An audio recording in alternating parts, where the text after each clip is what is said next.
ফেরেশতারা বলল আমিন। রেগে মেগে আপনি আপনার মেয়েকে বললেন জীবনেও তোর কপালে স্বামীর ভাত জুটবে না, ফেরেশতারা আবারও বলল আমিন। আচ্ছা, আপনি না সেই ব্যক্তি যে তার নিজের জীবনের চাইতেও সন্তানকে বেশি ভালোবাসেন? আপনি না সেই ব্যক্তি যে তার সন্তানের জন্য হাসতে হাসতে নিজের জীবনটাও দিয়ে দিতে পারেন? আপনি না সেই ব্যক্তি যে আল্লাহর কাছে নিজের চাইতেও সন্তানের জন্য বেশি দোয়া করে?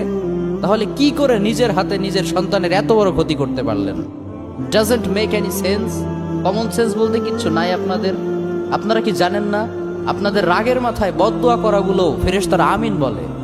দাওয়াতুল ওয়ালিদ আলা ওয়ালাদি, বাবা মা তার সন্তানের জন্য যেই দোয়া করে সেটা ভালো হোক কিংবা বদদোয়া হোক, আল্লাহ সেটাই কবুল করে নেয়। এজন্য খবরদার, নেভার কার্স ইউর চিলড্রেন। রাগের মাথায় কখনো সন্তানকে অভিশাপ করবেন না।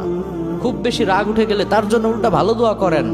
কাবা শরীফের একজন ইমাম আছে, ইমাম আল কালবানি, তার মায়ের যখন প্রচন্ড